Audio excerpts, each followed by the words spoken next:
I'm here with my friend Kirk, and Kirk and I have been friends for a while. Kirk, you and I met through a mutual friend. Actually, we got together our first meeting at Starbucks. Yeah, Had little actually, it was a little over Java. 8 years ago. Right? Well, it would be right at Yeah, Daniel will be 9 this year. So yeah, well, it he'll was a be 9. baby. That's right. He's a baby. He'll be 9 in January of next year. So it's about Yeah. a year. Well, and we've had interesting time during that time. We've gotten to know each other a little bit, and we've become good friends. And I've appreciated our friendship. Kirk, you have a story that I want people to hear. Kirk, by the way, has has had some paralysis in the last year or two. Kirk, you have explain exactly what it is that you've been that's caused you this paralysis in your face. Well, actually, I've been quite blessed. I have on both sides of my head, I have a very debilitating condition called trigeminal neuralgia. Okay. And it's pretty rare to have that on both sides. It's if you Google it, it's called the suicide disease because the first 60% of the people who get it in the first 2 years commit suicide from the extreme pain. And then Wow. I also have acute chronic. The best they can tell, it's a form of Bell's palsy, and I have maybe 20% movement here, and Yeah. absolutely no movement here, and it's been plaguing me about 15 or 16 years, but it's never been as bad. Yeah. Two conditions together as it was the last 2 years. December 2014, I lost this side, and for some reason, I'm one of the few people in the world that when it does come, it's accompanied by 4 to 6 months of excruciatingly uncontrollable pain that makes a bullet sound yummy. Wow. At times, it's very, it's very uncomfortable, and it's Yeah. coming from a strong guy who's had kidney stones. Yeah. Several kidney stones. I've been beaten with ball bats. I got stabbed once. And the pain that I experienced over the last 24 months has been very extraordinary at times. Yes. Very, very extraordinary, yeah. Well, I've watched you go through pain, and even when we've talked before on Skype, I've watched you go through some of those episodes and can tell that it's excruciating for you. Yeah, like when I get the trigeminal is the weirdest. It's really not surfaced as a genuine concern in the medical community until about the last 10 or 12 years. It's took shape in a lot of ways. But the trigeminal neuralgia, I'm blessed because there are people who get 50 attacks a day. I have learned to avoid. Now, I know this sounds funny, but if I get a sneezing attack, I get an attack from the trigeminal neuralgia on one side or the other. And if I cry too hard, like remember when my Uncle Eddie died? If you remember, we were crying, and I was crying when I was talking to you, and I had an attack, and he was my closest living relative, as far as aunt and uncles. I loved him dearly. Yeah. And great man of God, and it's the weirdest thing if I stretch too much. If I yawn too hard, if I wash my face too vigorously, it's the weirdest thing. And I'll never forget when Leslie and I were first married. She was pregnant with our first son, and I was sitting in the office of the head neurologist of the University of Michigan, and I was telling her, and she's saying, "When do you get these attacks?" And I said, she said, "Well, how do they feel?" And I said, "Ma'am, it feels like 300,000 volts being shot into the back of my head, right about here, all through my teeth, up into my area, for about a minute and a half, and then for the next day it feels like I was rolled down a hill and beat with ball bats, and my body's like rubber." And if you do the research, you'll see that it's kind of an electro thing, and it's but anyways, and she looked at me and she said, "Huh?" And she said, well, when do these attacks come? And I said, well, when I wash real fast in the shower, you know, when I open my mouth and stretch to shave. And she was just looking at me. She's like, do you do drugs? She literally said that to me, Bob. My wife and I were like, well, yeah, 15 years ago, but, you know, I've been free for 23 years, you know, but she was dead serious, you know. So the medical community wasn't as, but I really am blessed that I've learned to not do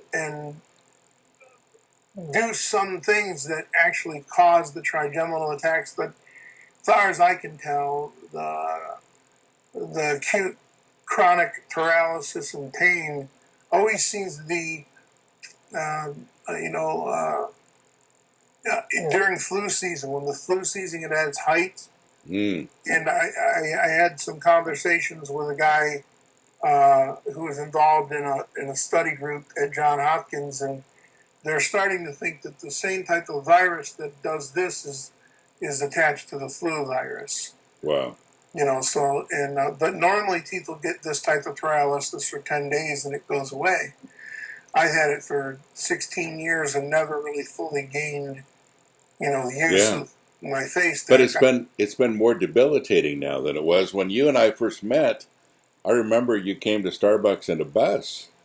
You and your family were traveling in a bus. You were going around telling your story. You and your wife were doing music. And, you know, let's get into that story a little bit, Kirk, sure. Because you've been a Christian for a few years now, but you definitely weren't raised a Christian. And you had a pretty tough life up until that time. Start with growing up a little bit. You went through some abuse as a child. Sure. You know, the first thing I always like to do is put on a little mental and emotional disclaimer. You know, my parents did the best they could with the tools they had. And they never, you know, just like when I was in third grade and they said, what do you want to be? I didn't raise my hand and say, I want to be a guy who goes out and beats up people and does all kind of drugs and violent nonsense. Yeah. Beat up hookers and gay men and old people and cause all this trouble and carry a gun. Yeah. You know, those weren't the things that I put on my resume when I was 3. And my parents didn't have children and set out to be abusive and hurtful. My father, I was the last child in a family of 4, and my father was a Korean War vet who took a vow of silence to never talk about the things that he did, and he was part of an elite group of men that did some things that I won't go into. Yeah. But he basically grew up and without a father. He was raised by a really mean Dutch. Dutch-Danish grandmother who was a widow at a young age. And she was just a bitter old goat.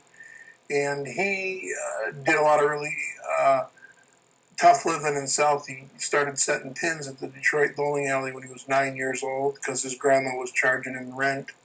And his dad left the state to go live with his other wife.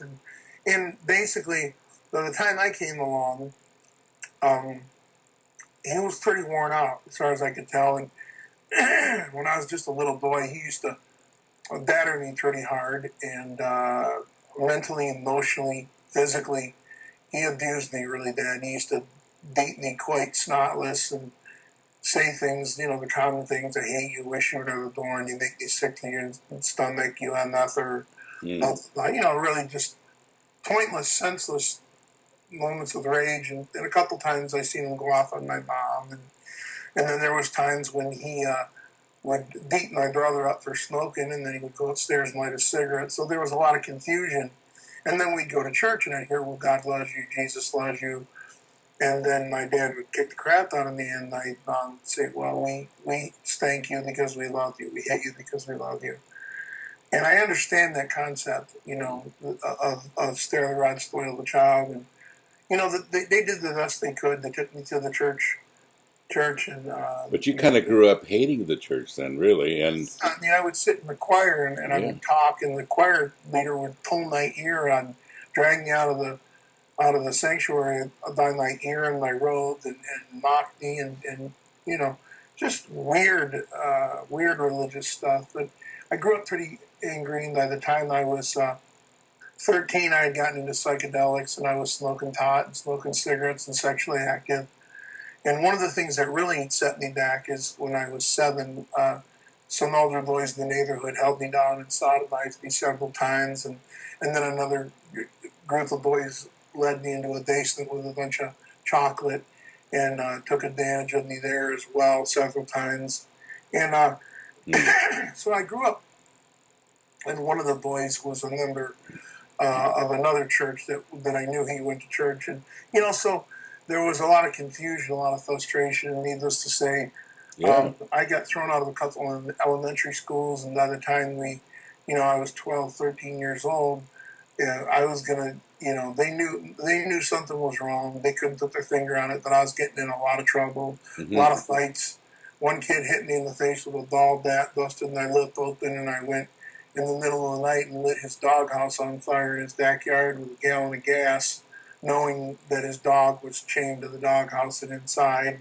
Wow. And, that spread pretty quick. They couldn't prove that I did it, that everyone knew I did. And so we tacked up and we moved out there. We moved out to the suburbs. And, you take a needle and put it into a haystack. I didn't belong in the suburbs. And they told me, you get in any trouble out here, you get in any fights, anything, we're going to shift you away. And so the drug abuse just became massive. And I grew up here, went out here in the country, and it was even, believe it or not, easier to get my hands on drugs. And there was days that, I would 2 or 3 days in a row, I would take mescaline and, yellow microdot and purple microdot and smoking pot and selling drugs in school. And, just it went off the hook. And actually I had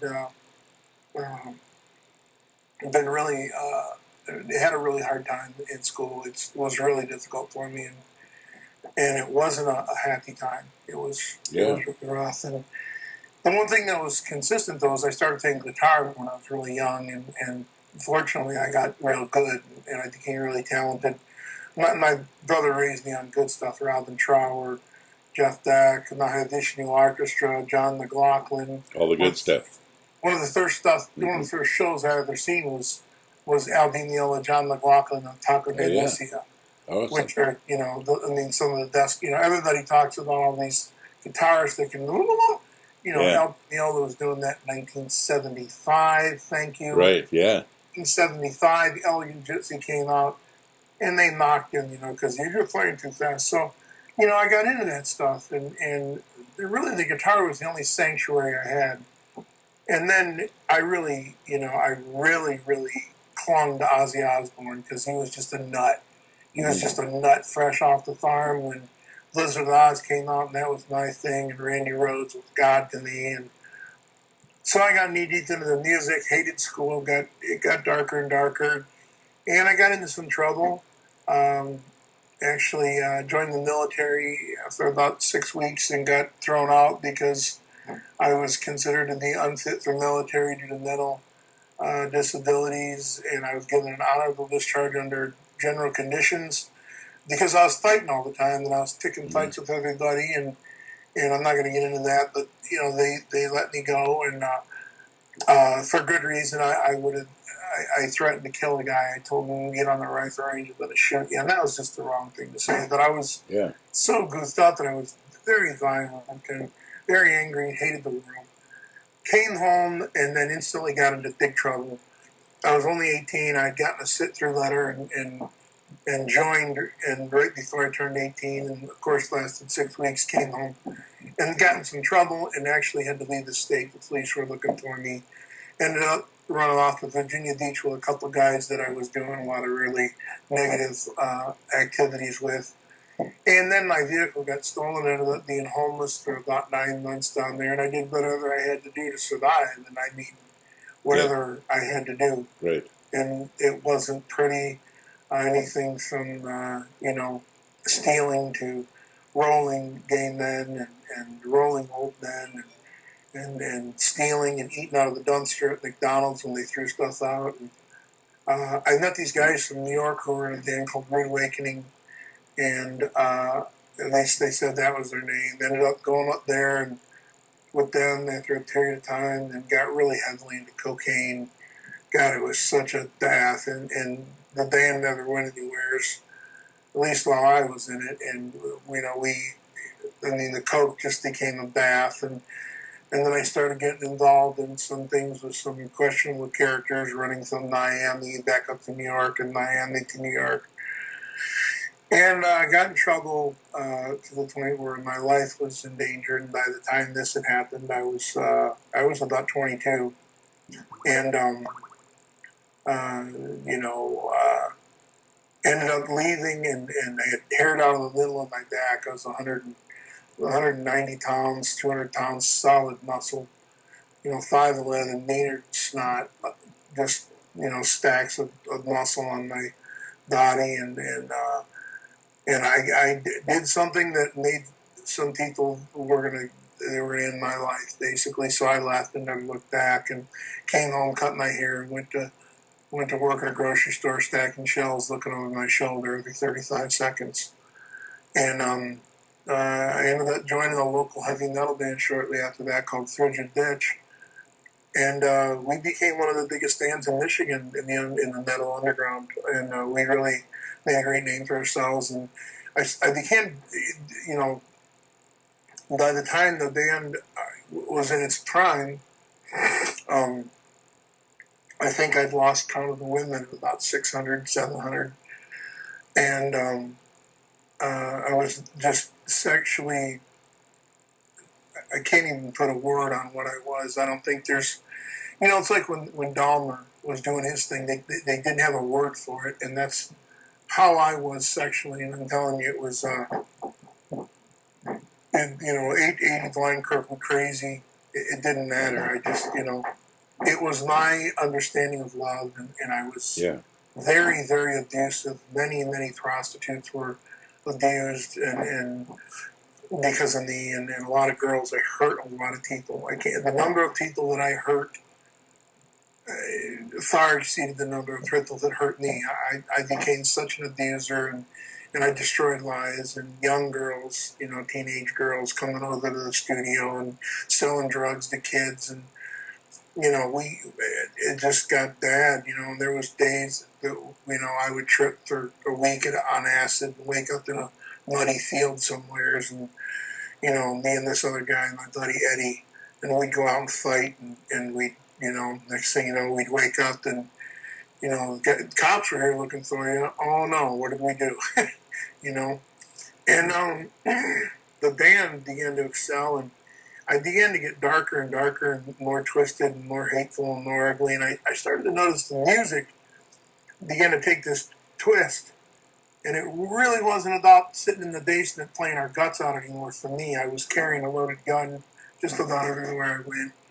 And the titles and the music began to drift.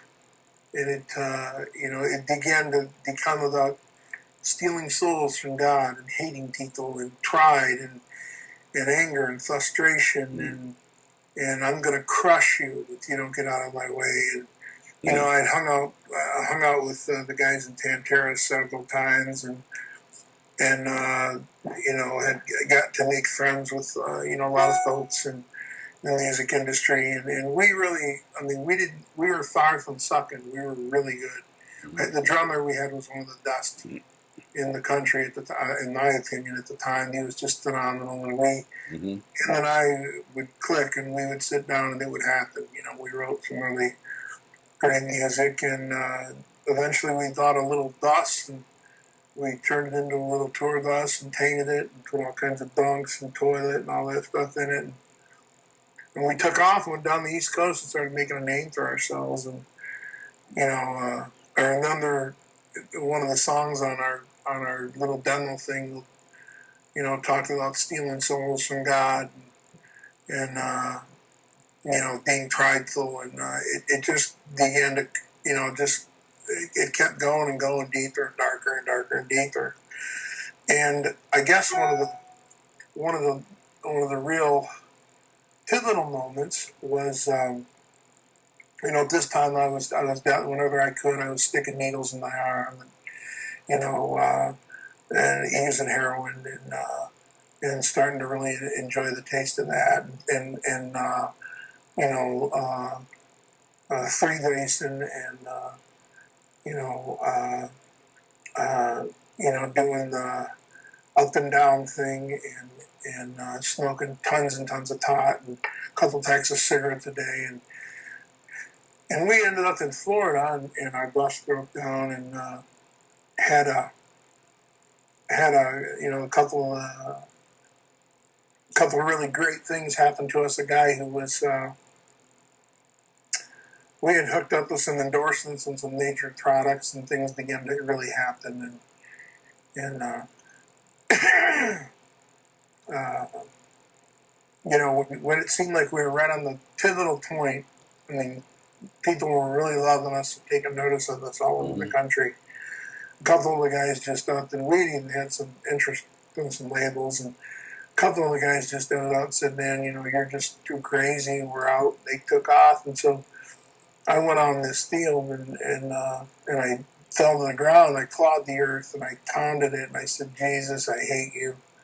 I hate everything about you and Christians and Christianity." And I spat on the ground and I said, "Jesus, I spit at your name." And I shook my fist and I pounded the earth and I said, "Satan, I know you hear me. And I promise you I will steal souls from families. I will tear families apart with music. I will utterly destroy children. If you give me what I want, if you make me a god, you give me what I want, I will destroy people with music." Literally. And, I clearly remember telling the devil, "I will tear the family apart." And my face was hot and red and steaming and sure enough, man, sure enough, 2 days later, I got a call from this guy who was acting as our manager on the West Coast. And he said, "Man," he said, "there's a label here that's just, I sent them your stuff. They're overwhelmed with you. They think you're amazing and they want to sign you. They want to know what a recording budget, what kind of budget you need to record and what do you want to do." And I told them the other guys left. He said they don't care about that. They want you.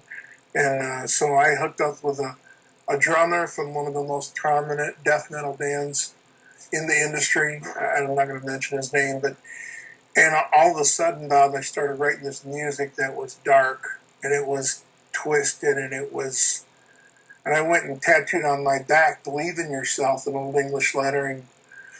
And the whole premise behind that was believe in yourself, don't believe in God, don't believe in love. Mm-hmm. Believe in yourself, trust no one but you and be your own God, Right. and I even wrote a song called "One Letter at a Time."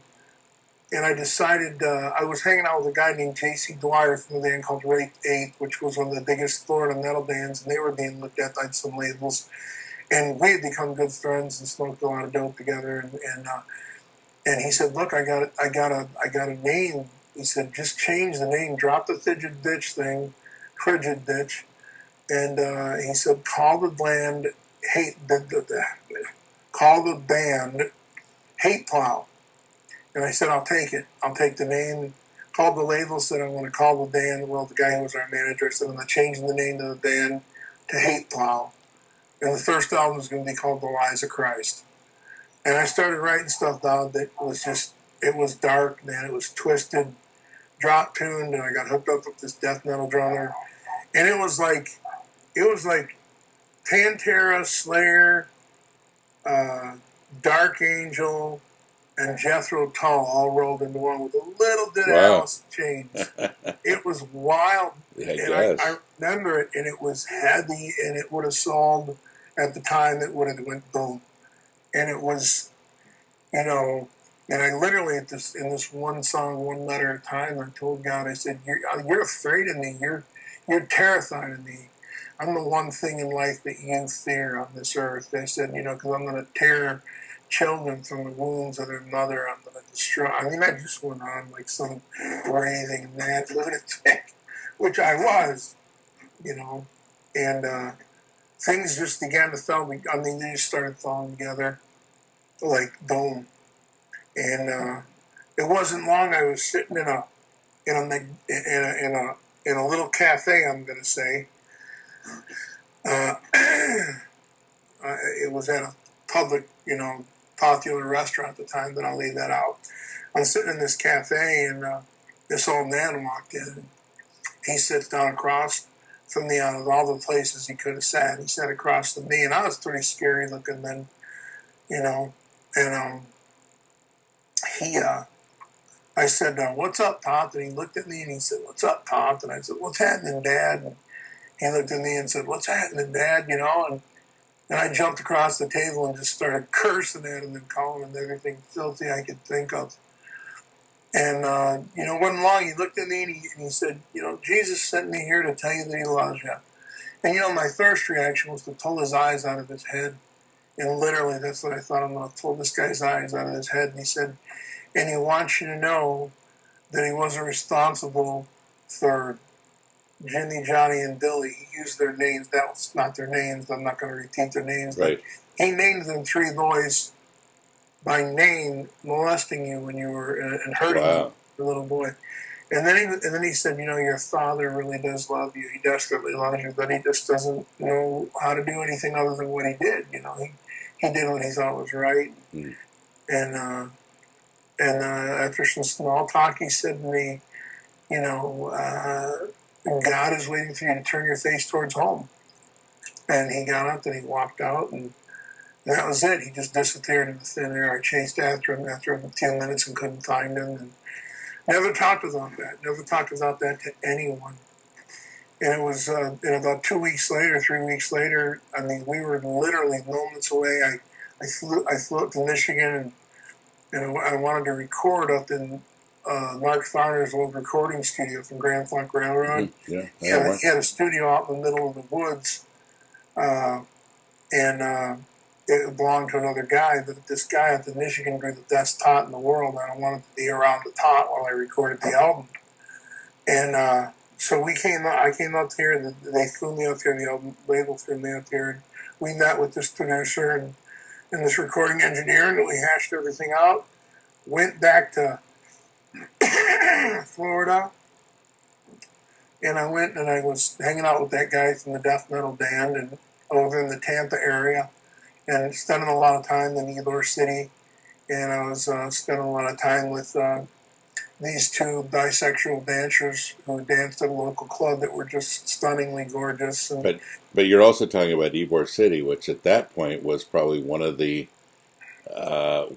places for some of the heaviest music and some of the raunchiest music at the time too, wasn't it? There was clubs that you'd walk in and there's people just banging right there. I remember oral sex taking place in the open, and that's where I met these two girls, and they took me over to their place, and for 4 or 5 days we just did nothing but needles and sex. I mean, we didn't even eat. We just shot needles, and we kept hanging out at this club. And Pete, the guy from Northern Angel, he was there every night. Man, that boy would drink some beer, and all the big names were there, and it was really happening. I don't know what it's like now, but I can tell you this from my vivid memory. It was Satan was running the show down there. Yeah, right. And I'm not afraid to tell you that I seen some wicked stuff. I mean, I dug it, at the time, but I was literally moments away from things happening. And one night there was a party at a house with a huge tree in the backyard that had a 4-story treehouse. Wow. In Tampa. And there was this huge party, and everybody went to this party.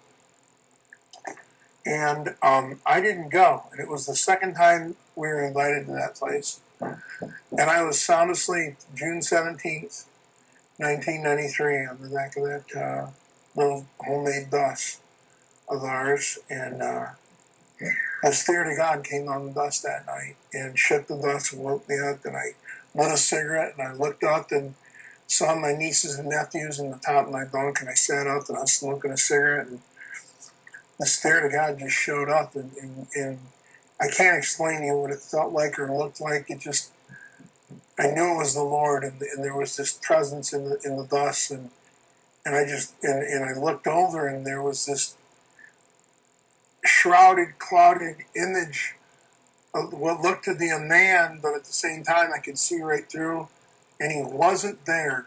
There was no one there, but he was there, and I could see him, but I couldn't see him, and I could hear him, but I couldn't hear him, and I could touch him, but I couldn't touch him. Right. If that makes any sense. It does, yeah. Talk about drugs. And I was stone cold sober, man. Yeah. And I realized who it was at that moment. I realized that was the Lord God Almighty himself. And I fell to my knees and I said, God, forgive me for what I've become. And then he said to me, he said, let me show you something. And he walked over to my bunk. And I wasn't sleeping, but I was sound asleep. Okay. And I looked over at my bunk and I was laying there. And then he went like this, and he reached inside me and pulled out, it was me when I was 7. And he said, this is the boy. This is the boy. And then he set him back down, and then he said, now look at what the man has become. Look at what you've become. And I looked at myself, and I was terrified. And then all of a sudden, I felt like I was that little boy for a moment. And I realized what I'd become, and it was scary. It scared me. And I fell to my knees, and I fell on the ground, and I began to weep, and I said, just kill me. I said, please. I said, Lord, just kill me. Just kill me. I said, change me or kill me, whatever you want. But I don't want to be this anymore. I can't, and I just don't want to, I don't want to hurt. I don't want to be this. I didn't understand how I felt. And more importantly, I didn't understand why I felt the way I did. Yeah. And that was the scariest feeling in my entire life. Not knowing why I felt the way I did. Everything I had was right here. Yeah. I was going to tell everybody, hey, suck it. I got it and you don't. I have it. And you told me I couldn't. And I made you all look like fools. And I didn't want it. I cried myself to sleep, and I woke up in a puddle of snot and crushed up cigarette butts on the floor, and I couldn't tell if I'd had a dream, but something was different. I just felt different. I walked outside, the dust and the clouds were fluffier, and the sky was prettier, and the birds were chirpier, if that's even a word. They were chirping all around me, and I just one thing I just knew I didn't want it anymore. Everything I'd worked for, And it was 20 years later from the first day that I was molested. And for 20 years I ran hard. I ran harder in those 20 years than most people could run in their whole lives. And I just didn't want it. And suddenly I had, of course I didn't realize it, but, I was a whosoever right then. I had cried on the name of the Lord, and he saved me, and something just began to change at that moment. And this is not something you could have changed. I mean, this is... No. I mean, I was still wanting to bang everything that moved pretty much, and smoke cigarettes and do dope, but slowly everything started to change, Yeah. And, so I ended up getting this horrible kidney stone. It was so bad I passed out from the pain, and they put me in the ambulance, took me to the hospital, and they ended up coming home to Michigan and left all my gear and never went back. Pissed a lot of people off. Yeah. A lot of people. And, slowly things began to change, The pot lost its luster, and the taste of the alcohol went, and the drugs just, and it took 3 or 4 years, but even the lust and the perversion had gotten to I had gotten to the point where God led me into some churches locally here, gave me a great pastor. And I was leading worship and writing beautiful worship songs and passionate stuff. And then I was, banging all the single women in the church and messing around with hookers still. And it was the one stronghold left in my life, man, that the enemy still had. And that got to a point where I literally sat with a gun to my head, calling my pastor, told him, look, this is it. And he came over and he cried with me, let me cry on his shoulder, and he took the gun and he left a bunch of worship music, Hosanna, Integrity, and he took all my CDs and DVDs and everything. And he said, see what this does for you, and then, that's when I really found the Holy Spirit. And for almost 2 weeks, I didn't leave my apartment, and I fasted. The only thing I drank was water. And I really found, I literally, that's when, that's when I started, I got a hold of the ability to speak in tongues. And something happened to me then, and I was all alone, and I just began to scream out to God and say, God, you said you would change me, and I'm still the one thing. And the long and the short of it is I fasted through that. And then at that moment, God gave me the tools and the understanding to learn to put my head down and pray through the lust and pray through the addiction. And he taught me not to look at women as objects, but his daughter. And the offense that it would be to a holy God to stare at his daughter with thoughts of, debauchery and perversion. And slowly I would be in the grocery aisle and I would see a woman with big breasts hanging out, and instead of gawking at them, I would put my eyes down and began to say, in the name of Jesus, I will not lust. And God supernaturally delivered me. As a matter of fact, that was almost 18 years ago. And you've been married how long now? I've been married 13 years. Yeah, and you and your wife celebrate your anniversary this week. It's just 2 days ago. Yeah. It's actually her birthday today. Yeah. Yeah, so I married her on the 31st of May, and then her birthday was 2 days later. So technically, I quit masturbating and watching pornography and was delivered from lust 18 years ago, and I never looked back. And people look at me like I'm crazy, but I just stopped. I thought I'd never be married, and even into my marriage, I have no desire to masturbate. Pornography does nothing for me. Let's jump into that story.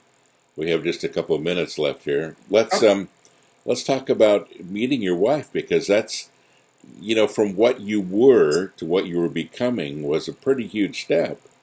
Yeah. How did that happen? And you married a beautiful woman, didn't you? Oh, sure. Gosh. It's even greater than that. It's really, this story is one that brings hope to mankind. Dr. Edwin Lewis Cole and I became good friends, and he wrote me several letters, and we used to run into each other around the country, and he was the one that encouraged me to go forgive the men who abused me and forgive my father face to face and seek them out and tell them, I forgive you. Yeah. And why did you, let's talk about this. Let me help you, because I'm over it. But there's a wonderful, wonderful man named Jonathan Miracle, who's an indigenous worship leader, and we had done some stuff together around the country. And I had been traveling and ministering for several years all over North America. And Johnny invited me to this thing up in Ottawa, Canada. And it was an indigenous worship conference, and I went up there with my guitar and my gear, and I was literally there. I flew into town at like 2:30 in the afternoon. They took me to the venue. I went and bought a pair of shoes, took a shower at the hotel, got dressed, walked into the backstage area, set down my guitar, looked outside the curtain. The venue had just opened, and Leslie came walking down the aisle with her mother and little brother, and Bob, it was the only thing in my life, and I mean this, the only thing in my life that has ever been easy. And the Lord clearly said to me, that's the woman I want you to marry. I'm going like this, going, who the heck? said that. And then I remembered that was the same voice I heard on the bus that night. Wow. Back in '93, and it was the same voice I heard the night I was that began the deliverance process from the masturbation and the pornography and the lust. And it was the same voice, and I avoided her like the plague for the whole conference. I couldn't talk to her, and I stared at her everywhere I went. And God had to stick her mother in front of me. And I met her mother, and I said, "You're the lady with the princess for the daughter." And she looked at me and said, "Oh, yeah?" And I said, "Yeah, your daughter's just the most amazing thing I've ever seen." And, "Oh, yeah, uh-huh." And then she just had her eye on me. And at the end of the conference, it was the last night, and we were all praying. And I looked over, and Leslie was sitting right there. And I stood up, and she stood up, and her mother was 3 people down, and I was going to introduce myself, and I just didn't have any guts, and I started walking away. All of a sudden, her mom popped up in front of me and said, "Hey, my daughter's right over here. I want you to meet her." And then she introduced me to her, and then literally I got on a plane and flew to New York after that. And I started calling. She made me email her and write her for about 3 or 4 weeks before she actually gave me her phone number. And then I started calling her like a drunk, rejected prom date. And within a month, I was in love with her and asked her to marry me. And 6 months later, we got married. That's awesome. It was the most amazing thing. She's a keyboard player and loves the Lord. And here's and this is the thing that ties it all together. Because you couldn't have done more of a scumbag than I was, really. That's the reality. It would have been hard to get as dark as I was. And, it doesn't matter that my band didn't get signed and we didn't go out and play millions of shows and make millions of dollars and blow it all. The point is, I had to cut your heart out with a dull spoon to watch you die slow, or just as soon shoot you from 100 yards away. I was just a horrible, ugly human that hated human existence. I hated my own life. And I was ugly and perverse and twisted. And literally hundreds and hundreds of women. I was involved with ritualistic things sexually with animals and dark stuff that I won't even get into, man. And here I am, this pile of shit, literally. And then God takes me and turns me around. And then he delivers me, gets me to the point where my sexuality no longer matters to me. It's not the driving point, the masturbation, the lust. And, my wife hates it when I tell this story, but she came to me 2 weeks before we were supposed to be married. And she said, "I can't consummate our marriage." And I said, "What do you mean?" She said, I have a medical condition called an unpenetratable hymen. I haven't used tampons all my life. And I have to have the surgery so we can consummate our marriage. And she gets so embarrassed about that. But,